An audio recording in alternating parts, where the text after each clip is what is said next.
Now, tonight on our front, we delve into the ongoing controversy surrounding the anti-LGBTQ bill. With just 20 days until the sponsors of the bill plan to demonstrate against the judiciary, especially Chief Justice Gertrude Torkornoo, will interrogate the key players involved in this national debate. Yesterday, lead sponsor and Ningo Pram Pram NP Sam George accused the Chief Justice of delaying the bill's transmission to the President of the Republic of Ghana, despite legal challenges against this particular move. Joining us tonight is the man who addressed the press on this most important matter. We'll also be speaking to Professor Kwadwo Appiah-Etua, a law professor at the University of Ghana, and also Reverend Dr. Ponifri Pon, a former General Secretary of the Christian Council. Together, we'll explore the motivations behind the protest impending, the legal arguments at play, and the broader implications for Ghana's legal and human rights landscape.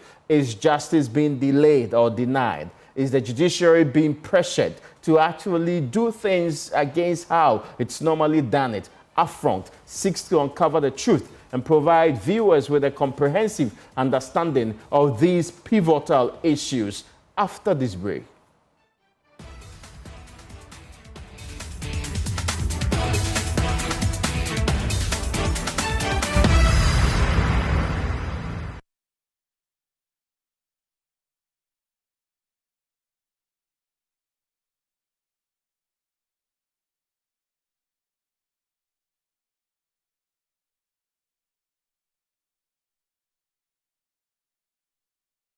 Welcome back to our front. Tonight, we are seeking to find out why there is a planned protest in 20 days. This protest is supposed to complain about why there appears to be some form of a delay in getting the anti-LGBTQ case along. Now, the man who's been leading the charge is in studio with me here. We'll also be hearing from clergy who have been part of this conversation all through. And I'll ask lawyers whether Sam George is on the right side or wrong side of the law by protesting or seeking to stampede the judiciary to make some decisions quickly. The understanding many have to this is that the law is the law. Justice and its levers may grind slowly, but it definitely comes to a decision. Why do you think that this should be fast-paced? Raymond, good evening to you and good evening to our viewers. I am a firm believer in the fact that the dispensation of justice is one that must be done thoroughly. And as you have rightly said, the maxim is that the levers of justice or the wheels of justice grind slow, but they will definitely reach their destination. And that's the reason why when the Chief Justice decided not to treat the cases against the promotion of family values and human sexual rights bill expeditiously, we didn't complain. That case was filed at least 2 clear weeks before Roxanne Dafeamekpo filed his case against President Akufo-Addo, injuncting Parliament from approving the ministers. The Chief Justice decided to skip our case and deal with the one involving the ministers and dispense justice expeditiously. We did not complain. I never granted an interview. We never said anything about it. The Chief Justice on her own decides that on the 17th of July, she's going to give a ruling on the injunction case, not the substantive case, the injunction case. We have not said anything. We said, okay, fine. It's going very slowly, but we'll respect the courts. For us to arrive on the 17th and the Chief Justice then decides that, well, she's no longer going to give the ruling or the verdict in the injunction case, but she would rather have an expedited hearing of the case and then deliver both judgments simultaneously. She doesn't state, when she says an expedited hearing, she's adjourned sine die. She's not stated when this expedited hearing will start. We don't have a timetable. Is it going to be a daily hearing? Absolutely nothing. She just left us in abeyance. I mean, I hold the view that in view of Article 296 of the Constitution, the Chief Justice is exercising her constitutional power capriciously and arbitrarily in a way that smacks of malice and bias towards the expeditious delivery and dispensation of justice. You don't think she's being fair, candid, and reasonable? Absolutely none. That's Absolutely none. There is no fairness in her behavior in choosing to treat a case for the president which came after our case, before our case. You say that, well, she's got the power to choose, the prerogative to do so. But I don't see that as fair. Is she showing candor? Absolutely not. Because if she says, and you know, the reason why the Chief Justice is running away from ruling on the injunction case is because she wants to please the President and the Attorney General. And I say this without any... No, it's not prejudicial. It's simply because you've not seen a ruling like that. It's simply because her hands are tied by the ruling she herself gave in the Roxanne Dafia-Mekpo case earlier this year, where she said that they dismissed Roxanne's injunction because the Supreme Court could not injunct a constitutional body from carrying out its constitutional function, and that the approval of ministers is a constitutional function of a constitutional body, Parliament. Now, the transmission of a bill to the President for accent is a constitutional mandate in Article 106 of Parliament, which is a constitutional body. So she cannot depart from that. So it then means that look that simple. Look, the law is the law. The law. But she can also distinguish that case. It happens all the time. She should have done that on the 17th. Court of the land. She should have done that on the 17th, and then we could have challenged the wisdom of her judgment, as we've seen the Attorney General do in the High Court ruling of Atu Forsen, where the Attorney General has used very strong words in describing the judgment of the Court of Appeal. In the same way, that's the point we're saying. We've held our breath. The Chief Justice should have ruled on the injunction case. What she has sought to do is to place an injunction on Parliament without pronouncing same. Because now she says, I won't rule. So you can't say that she's injuncted Parliament and take her on for breaching the Constitution. But in the same vein, once she says, I won't rule on this matter until I hear the substantive case, she's effectively placed an injunction without doing same. Did she breach any law or rules of court in making that decision that day? Well, I would not... I've heard other lawyers say it's within her terrain to make such decisions, and this will not be the first time such a decision... It is within her terrain if it is not injurious. You see, most times, when you're dealing with an injunction, you look at whether granting that injunction or not granting the injunction would have irreparable damages to either the plaintiff or the defendant. Now, the question is, what damage is caused by her choosing not to rule on this? The damage that is caused is we don't know when she is coming to hear this case. She can choose to hear this case next year. This Parliament comes to the end of its lifespan in December or on the 6th of January. We are time-bound. And so you then need to begin to question whether the Chief Justice has averted to her mind to the timely nature of the dispensation of justice. So yes, the power rests or the prerogative rests with her, but that power and prerogative per 296 must not be abused or used capriciously. And I hold the respected view that the Chief Justice of Ghana has acted in a manner that is not in line with fairness and again, you are not in court making this argument. You took to a press conference to actually outline this, where you know it's very less likely that the Chief Justice can respond to you. Oh, it's not less. It's less likely, but it's not impossible if she thinks she has a viewpoint.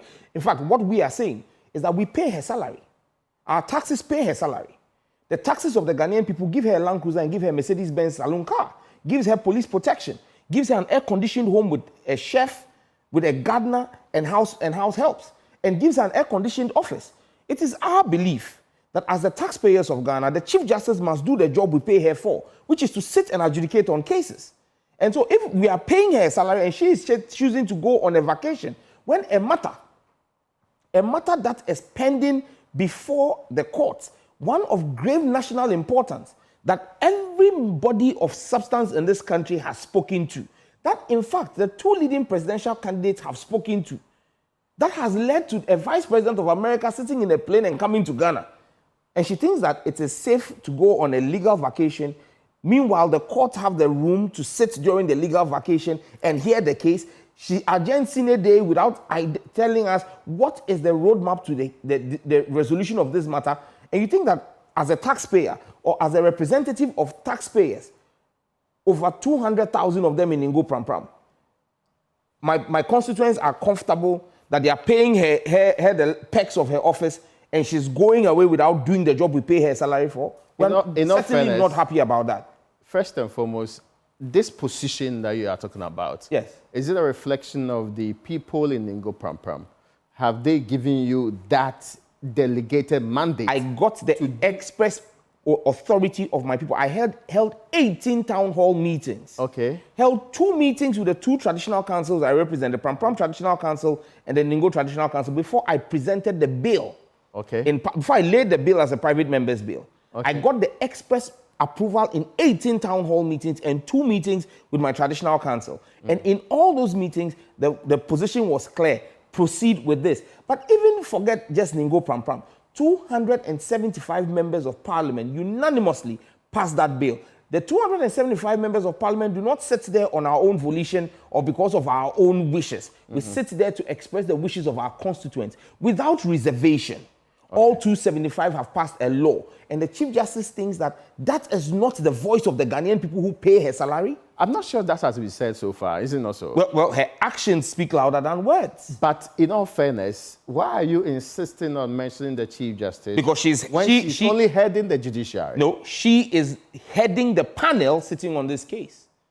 She's the one heading the panel on this case. She's the one who... she overruled the panel? She's the one who decided to stay. When she came on the 17th, she said she has decided that judgment on the injunction will be stayed until she hears the full case.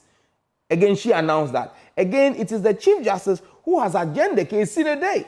So it's not as though the Chief Justice has nothing to do with this case and I have an ox to grind with her or an axe to grind with her and I'm just calling her out. I'm calling her out because this is a case being heard by a Supreme Court panel headed by the Chief Justice, Madame Gertrude Tokono. Except you're of the opinion that the most important decisions here are being made directly by herself, and that's why you hold her responsible for it. Absolutely. I mean, she is the head of the panel. When there's a panel, the head of the panel takes ultimate responsibility for every action of the panel. It's straight knowledge. The president is head of cabinet. When there's a problem in cabinet, who do we hold responsible? The president. The Speaker of Parliament sits over Parliament. When MPs decide, when government brought an ally for MPs to use siren and ministers, it had nothing to do with the Speaker. It was the government that brought it. Who did people call on that should be thrown out? Was it not the Speaker? That why should Parliament be accepting this? The Speaker not take flag for it because he's the head of the legislature. Why is it that we think it is okay to criticize the head of the executive when we see something wrong in the executive? We think it's okay to criticize the legislature, but when it comes to the judiciary, we think that we cannot criticize them constructively? Absolutely not. The Constitution does not make them immune from criticism. And we will criticize them constructively and demand that especially when you have a judiciary that has not clothed itself in glory. A judiciary itself that's bedeviled with several issues of corruption. A judiciary where we have specifically, what are you talking about? Corruption? When I talk corruption, oh yes, but the judiciary itself has admitted that judges in the judiciary took contomre, cassava leaves, and goats to deliver justice. And for that reason, they themselves sacked admission that? You're talking about the ANAS? Absolutely. Oh, but why you say it, you make it look like that is still happening today. And is it not the judiciary? No, wait. Let me ask you a question. If I say Parliament is corrupt? But it is an allusion people make till today because of certain instances in the past. Yes. Do we not call President Akufo-Addo corrupt because of the Boss contamination saga, which happened 6 months into his government? When the allegation was made that Asensu Boache and Abu Jinapo were taking $20,000 and $30,000 to arrange meetings for the president by Kennedy Japan, when did that happen? In 2018. Do we not still call the president the mother serpent of corruption because of those actions? Crime and criminality have no expiry date. I thought the mother serpent of corruption was directly related to the single issue about the Japa deal. No, which reference Martin Amidu made. Martin Amidu spoke about a plethora of issues. I see. He spoke about a plethora of issues in that epistle and spoke about how he had been stopped on a number of issues and then concluded by saying that he was stopped by the mother serpent of corruption. I get your point. Now, Reverend Opunifrimpong is a former general secretary. He had thrown his weight heavily behind this bill and was really sad the president did not actually approve of the bill. Reverend, forgive me for keeping you on for such a long time. Do you support the quest to protest the delay if you believe in what Sam George is saying? Do you support that? Yeah, Raymond, let me say good evening to your guests and your cherished viewers. And let me say what I have heard from our brother Sam George and the others is they are going to embark on a march that is supposed to be peaceful. Yes. And I pray and hope that that is exactly what they will pursue. The details, the legal side of this conversation, we will allow the lawyers to do the discourse. That while we are looking forward for that peaceful march, we must also consider, because it has a space in our own democratic culture, we must also have patience in building our democratic institutions, having in mind the judiciary. But Raymond, I must say that the delay of passing the LGBTQ bill is a discomfort. It's a matter of concern to many, especially the recent Paris Olympic, the official opening, and how in the name of whatever, now men dressed in women costume are attacking cultures, attacking religions, especially Christianity. You would have expected that the Olympics will bring all of us together, unite all of us. But you see, people are taking exclusive approaches, cutting some people off in some kind of mockery to some cultures, and especially the Christian faith. Now, when you see what this group are prepared to do, and you are a nation, a country like us, bit vulnerable when it comes to matter of economics, and also we want to protect our cultures, our cultural norms and values. I pray that there will be a sense of urgency to the LGBTQ bill, which I must start to say I have not observed it, whether from the office of the president or from the judiciary. But I still pray and hope that somebody will attach a sense of urgency to this bill, because it gives us some level of discomfort as a country. Except that, first and foremost, on the Olympic part, the explanation is that this is a reenactment of a scene of a bacchanal, a feast of the Greek god Dionysus, and has nothing to do with the Last Supper or anything related to Christianity. That is when they came back to give the apology, and now they are giving all manner of explanation. Some of the actors, the thinking, the thoughts they put on their own Instagram and other things, they have deleted them. France could have used so many French philosophy and cultures to do that, but why go even for something that closer even to the Lord's Supper, the peak of the Christian faith? I think they knew what they were trying to do. It's when there's so many Catholic bishops and people all over the world are condemning and asking, would you have done that to Islam? That they are withdrawing and giving apologies, not even just saying that they are sorry, but if you feel hurt, then we are sorry. This is the kind of thing they are saying. And you must know the faults behind this LGBT and how they are attacking cultures and religions, especially the Christian faith. And if you are a vulnerable country like that, and you want to protect your own cultural values, you want to protect your young people, you want to protect the future of your country, this must attract some level of urgency. And like I said earlier on, I don't get that impression. Now, maybe from Parliament, yes, but the executive and the in the judiciary, I don't get the impression that there's a sense of agency for this LGBT stuff. The concern is that proponents and those of you who support this particular bill appear to be stampeding a democratic institution like the judiciary, not giving it the free room to operate the way it's always operated, and basically creating the impression that this is an extraordinary matter of extraordinary nature that everybody should bend over backwards and deal with quickly. I'm sorry. You see, at the point, I mean, this Kwajo Bessia thing have lived with us for how many years? But you remember we reached a point where even ambassadors started making moves. And like our brother Sam George, Honorable Sam George, that it's not even the current U.S. Vice President. You go back to even Professor Mills' time that prime ministers were threatening us. You know, may he rest in peace. You remember the response President Mills said that I'm ready to receive anything, but if you attach this as a condition, I'm sorry. You know, it's not just even the era that the recent ones that our brother Sam George and his people, the sponsors, raised this issue at Parliament. We've lived with this tension and struggle, and at a point you realize that we were being threatened even by ambassadors and high commissioners, and they were forcing their way through. That is how you must see it. It is the threat that emerged from this that many people realize that we better come together and protect our cultural norms, our family values, and all that. So it's not like we were, some years ago, 20 years ago, we weren't here.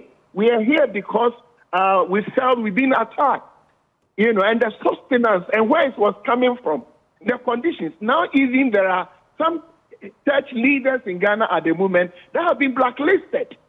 Years ago, election period like this, some Christian bodies could have, you know, reached out to donor agencies.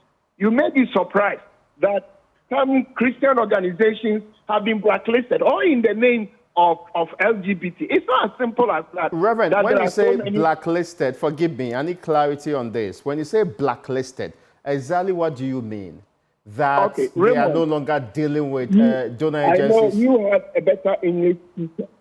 So, but for instance, if a donor agency gives money to multimedia, and there's a query, why have you given money to multimedia, knowing that they support the anti-LGBTQ bill, and you have to find reason, and you are being warned, don't give our money to multimedia, whatever English language and concept you give to it. That's what I'm struggling to say.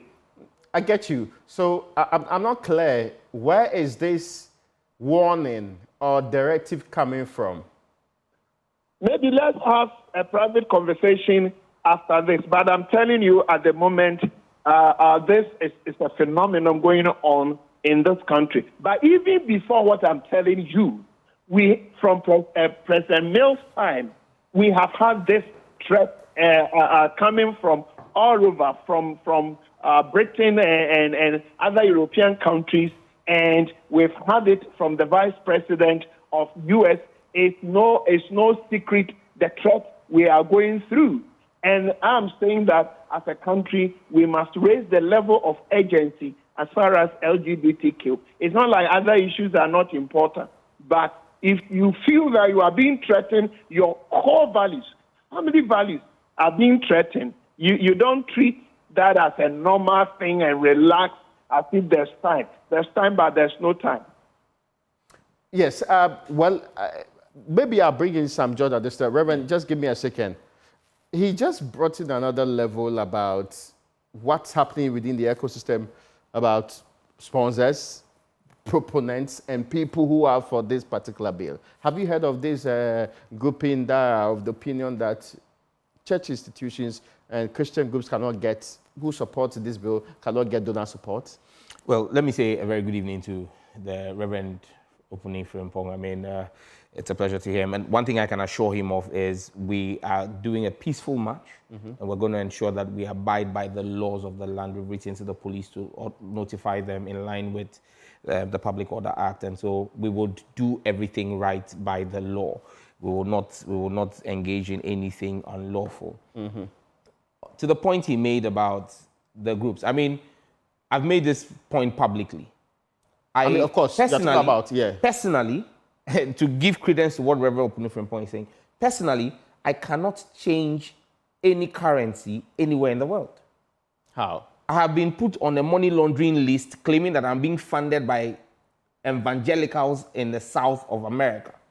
And so anywhere in the world I go, be it in the Arab world or because the banking system is centralized, they've put a flag on me, and once they swipe my passport, they tell me they can't change the money, that I'm on a money laundering watch list. Okay. I don't even have $10,000 to my name in my account, but I'm supposed to be doing money laundering. So that is the extent. And when I did the digging... But money laundering has very little to do No, with it. when I did the digging, I found out that it only was as a result of my advocacy on LGBTQ. That's why I have been flagged for that reason. Alassane Suhuyini, who is also a sponsor of this bill, was sent by the Speaker of Parliament to Holland. He went to the Dutch embassy in Ghana. The Dutch embassy in Ghana rejected him a visa with one simple flimsy excuse that Alassane Suhuyini lacked social ties to Ghana. A sitting member of Parliament, going on an official assignment, lacked social ties to Ghana. There are multilateral institutions that provide funding for groups and the works they do, like the Christian Council.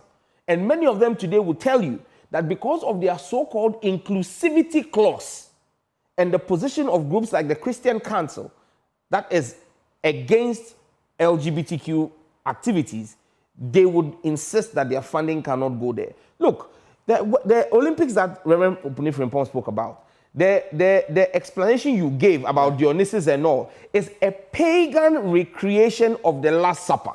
And so if the French government chose to use a pagan depiction of the Last Supper as the basis for their own activity, where primetime TV, we had male genitalia on full display, that in itself is despicable and an affront to the Christian faith. And look, just today, to show you the madness, and forgive me, but I can't call it any other thing, the madness of this LGBTQ cabal and where the world is going, a male was allowed to compete in the Olympic Games in boxing with a woman because he claims he's now a woman. And he beats the woman blue-black, and after 46 seconds, the lady has had to pull out and say, I cannot continue to fight a man.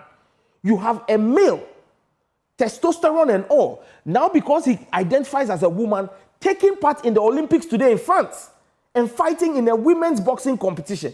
How mad is the world going? And people think we should sit down and accept this as being woke in our country? I need to get back to this point, but let me bring in Professor Kwadwo Appiagyei-Etua. He's a law professor at the University of Ghana School of Law. Prof, you're welcome to our front. Thank you for having me. The concern many are having is this quest to protest and process that says you are not actually prioritizing this court process directed at the Chief Justice is perhaps, if not directly aimed, may even end up stampeding the judiciary and not giving them the free hand to operate. What do you think about that claim? Sorry, the line is very faint. Can you please? Okay, let me start from this point. These proponents have every right to demonstrate. They have a right to actually express their views on anything important to them. Except that in this instance, they are saying they are hitting the streets because they believe that there is some form of a delay happening. Delay at the instance of the Chief Justice in dealing with the cases expeditiously. And they are saying that is to them unfair. Indeed, Mr. George in studio here, the Member of Parliament for Ningo Prampram, insists the conduct of the head of the judiciary is akin to basically breaking Article 296, which imposes a duty on her to be fair, candid, and reasonable in the exercise of her discretionary powers? Oh, thank you very much. I understand the question now, and the audio is better. Yes, I think, first of all, we need to say that we are a country that, fortunately, we are in a democratic state, and we have rights that are guaranteed us in the Constitution. And so the right to demonstrate is guaranteed. And so long as we demonstrate or exercise the right to peaceful assembly within the confines of the law and are within the limits that we enjoy as rights, we have the right to do that. Now, trying to connect that with the workings of the judiciary, of course, we also have the right to express our opinions about how things work or how any of the arms of the government operates. And in connection with whether the workings of the judiciary are impeding the work or in terms of trying to deal with the issue of the LGBTQ issue, it's a little bit too far-fetched, in my opinion, to conclude that the judiciary is not acting properly. And the solution to that problem, or to find a way to solve the problem, is to go on a demonstration so as to compel the judiciary to perform its constitutionally mandated responsibilities. I think that is not the way to go, because much as demonstrations can make an impact, usually it is a political act, and it is a way to maybe put pressure on the executive or the judiciary, the parliament, to take some decisions which will express the wishes of those who are going on the demonstration or expressing their opinion in a particular manner on a particular issue. For the judiciary, they are guided by certain processes that are act in such a way that it is not very easy to change any rules about them but through demonstrations. The best recourse is to go to court. So the best thing is to challenge that process through their legal representatives. There are certain procedures to follow to do that.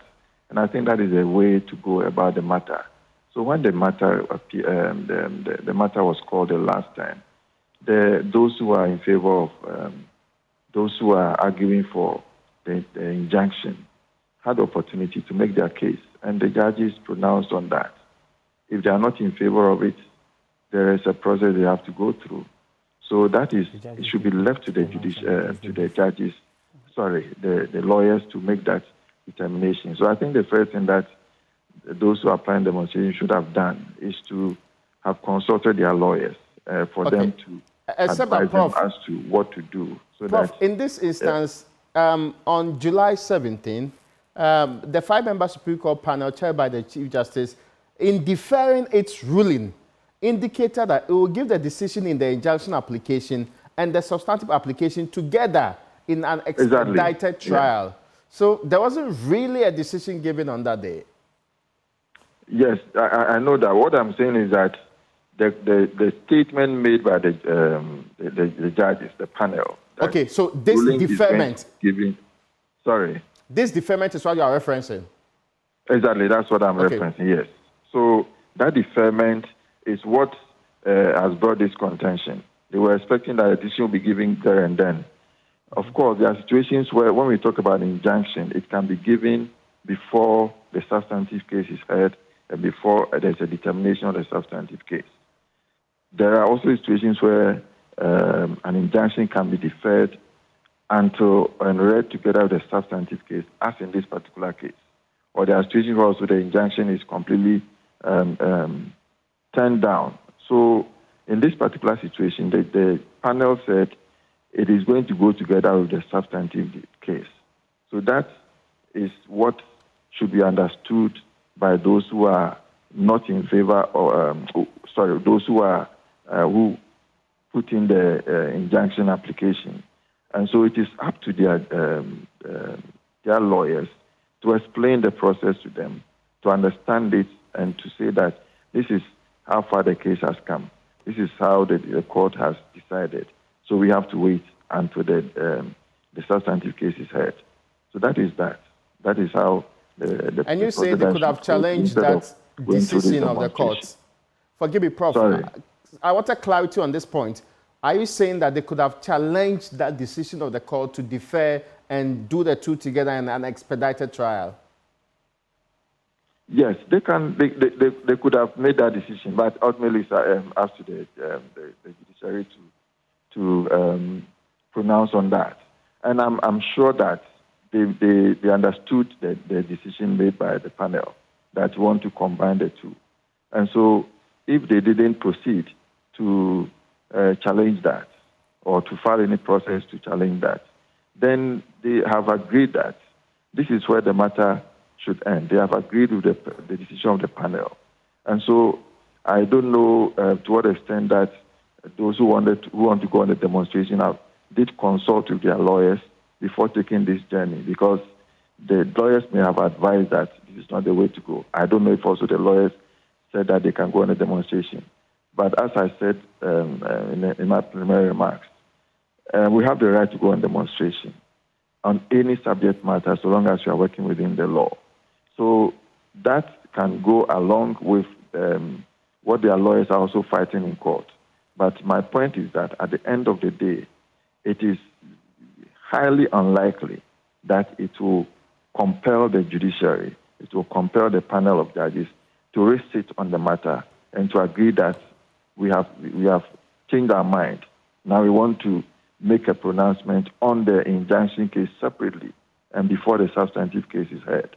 That is not likely to make an impact. In my opinion, this seems to be a public relations issue that those who are the pro-LGBTQ community would want to use in order to make their constituents feel that they are pushing for something to be done to ensure that the law is passed.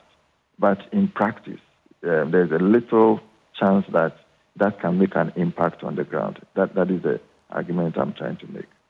Please hold on for a second for me and let me get some reaction from the Member of Parliament leading this process. He says it's much ado about nothing, effectively.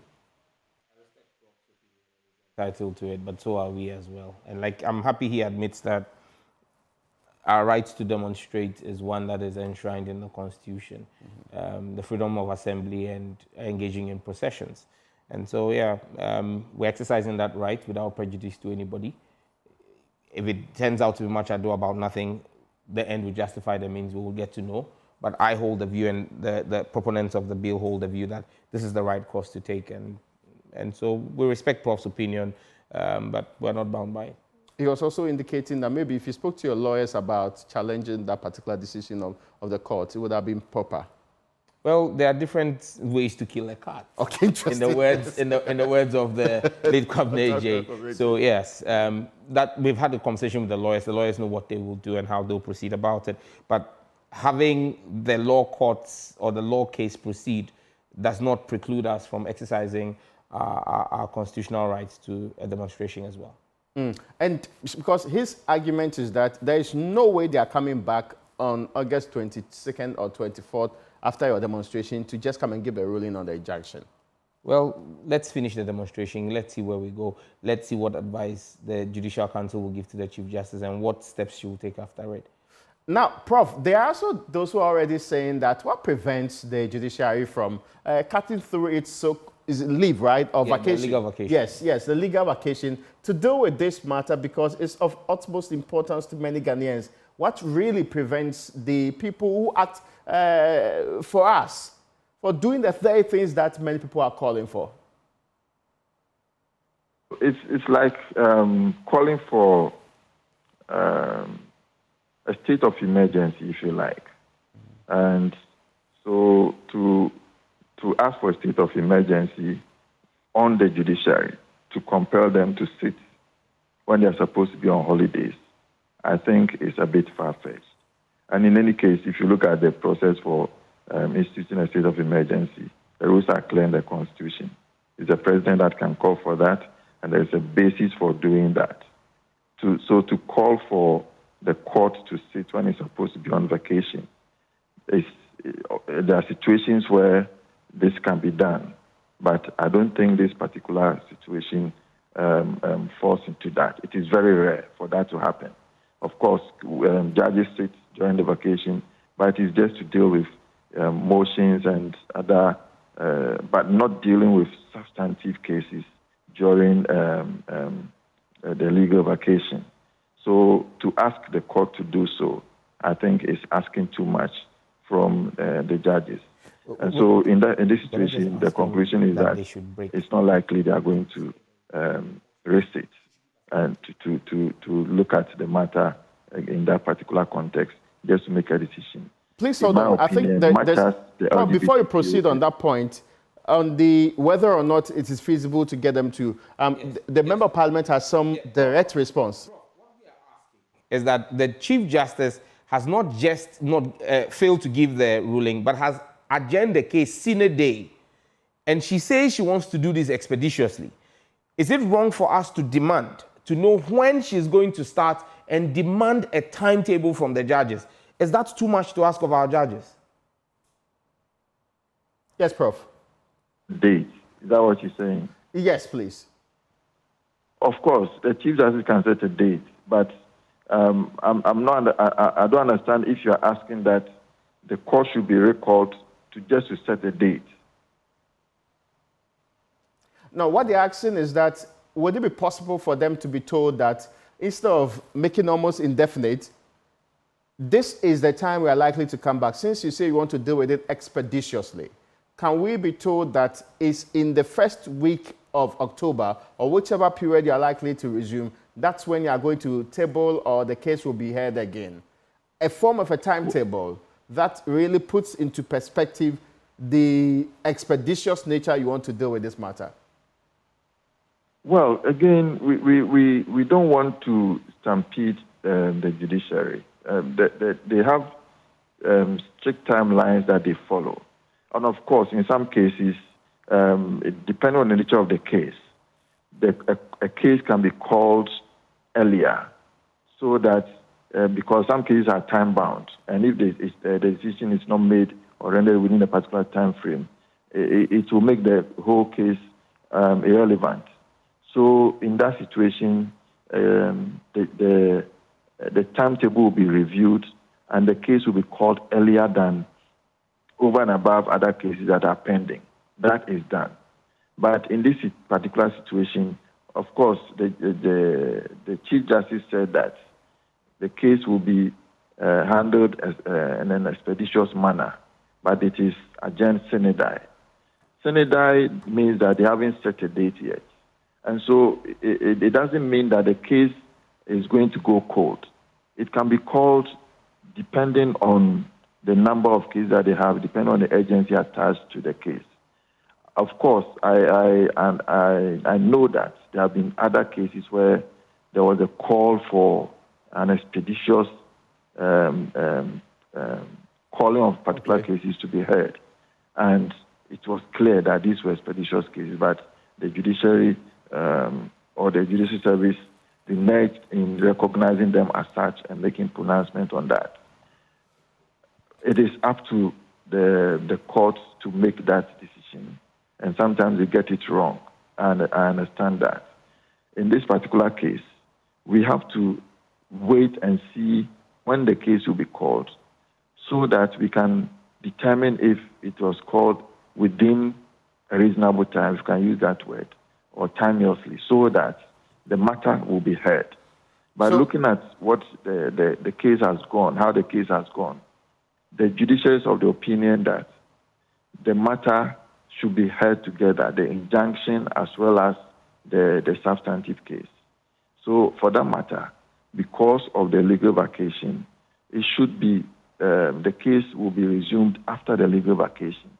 So it is the hope that in the course of the vacation period, when the list comes out, there will be an opportunity for the case to be heard immediately after the legal vacation, so that finality to be brought to the matter, for a decision to be given, and then for us to know our way forward.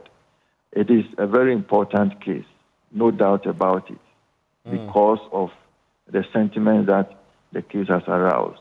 Okay. But there are also equally important issues, which, in my opinion, if we should exert part of our energy towards, it could inure to the benefit of the country as a whole. So we should try and balance things such a way that we don't allow us to focus a narrow attention on the LGBTQ issue while neglecting other equally important issues that we all need to pay attention to. For me, the Galamsey issue, for example, is paramount. It poses an existential threat to the state. Except that I have no idea that there's a case at the Supreme Court on the Galamsey issue. That's my problem. Sorry? I have no idea that there's a case at the Supreme Court on the Galamsey issue. No, I'm not saying there's a Supreme Court issue there. So you mean general conversations around this? Yes. Oh, okay, I get your point. And I am most grateful to you, Prof, for joining us this evening. Professor Kwadwo Appiagyei-Atua is a law professor at the University of Ghana School of Law, and we need to wrap up this conversation. So you're still going ahead on the 20th? We will. Notification sent to the police already? 21st. 21st, yes. You sent notifications to the police already? Yes, already. And this is, are you heading to the Supreme Court? Yes. We're going to the Supreme Court. Our intention is to hand over the petition in front of the statue of the three martyrs of justice. Why is that relevant? It's very relevant. Why?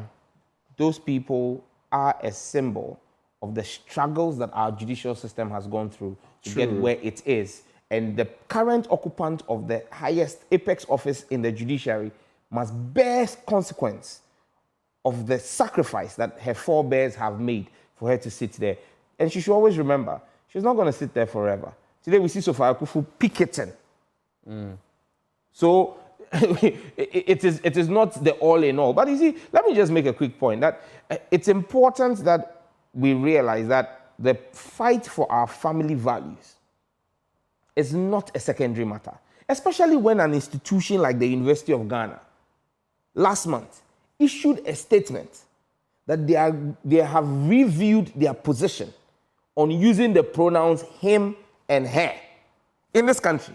Really? Yes, UG.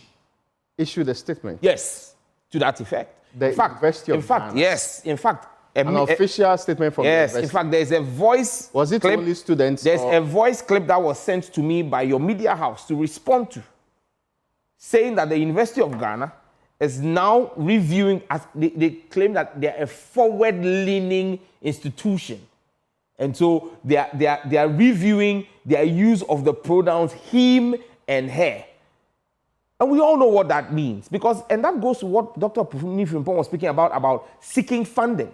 And so the University of Ghana is one institution we are going to be coming for very soon, because you cannot be using our taxes. Our taxes subvent the University of Ghana. The Vice Chancellor of the University of Ghana is paid with our taxes. The lecturers, they are paid with our taxes.